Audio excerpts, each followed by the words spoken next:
नमस्कार दोस्तों, स्वागत है आप सभी का एक बार फिर से आपके अपने YouTube channel join Tech One में।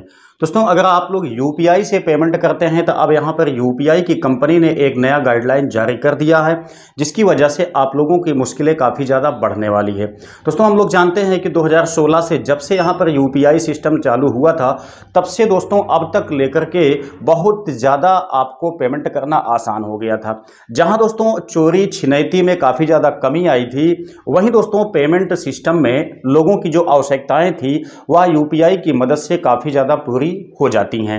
ठीक है, लेकिन अब जो नई गाइडलाइन यहाँ पर यूपीआई ने जारी किया हुआ है, इसकी वजह से काफ़ी ज़्यादा आप लोगों की मुश्किलें बढ़ने वाली है। दोस्तों, जैसे मान लेते हैं यूपीआई की बात किया जाए तो हम लोग कहीं पर भी होते हैं बिल्कुल कैशलेस होते हैं, हमारे पास कोई कैश की व्यवस्था नहीं रहती है।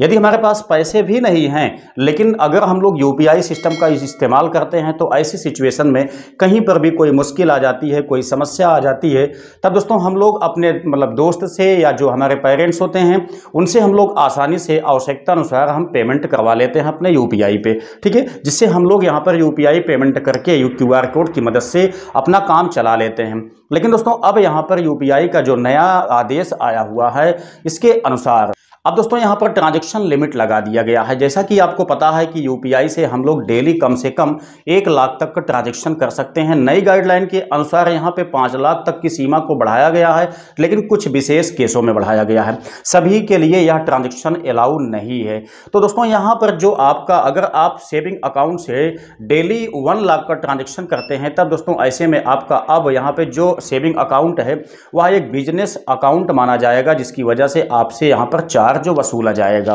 ठीक है, तो अगर आप लोग अब यहाँ पे कंटिन्यू अपना पेमेंट करते हैं 1 लाख के आसपास में, तब दोस्तों ऐसे में आपको सावधान रहने की आवश्यकता है, क्योंकि आपको लगता है कि यहाँ पे एनपीसीआई की निगाह आप पर नहीं होती है। आप जो भी करते हैं आप बिल्कुल निसंकोच करते हैं, कोई दिक्कत आपको शायद नहीं होने वाली है, ऐसा आपकी सोच होती है। लेकिन ऐसा बिल्कुल होता नहीं है, क्योंकि एनपीसीआई की निगाह प्रत्येक ट्रांजैक्शन पे होती है। उसको पता रहता है, उसके पास रिकॉर्ड होता है कि आप कब कितने का ट्रांजैक्शन करते हैं।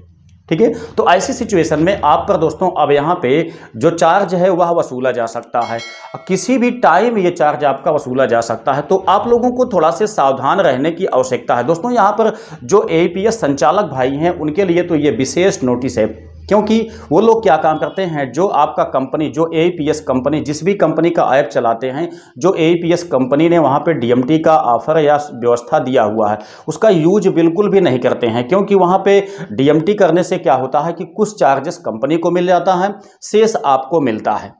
ठीक है, तो इससे बचने के लिए वो लोग क्या काम करते हैं कि यूपीआई पेमेंट का इस्तेमाल करते हैं ट्रांसफ़र के लिए, जिससे कि उनको जो भी एक्स्ट्रा चार्ज लेना होता है वो उनको आसानी से मिल जाता है। तो अब आप लोगों को यहाँ पे सावधान हो जाने की आवश्यकता है। भले भी कुछ पैसे आपके कटे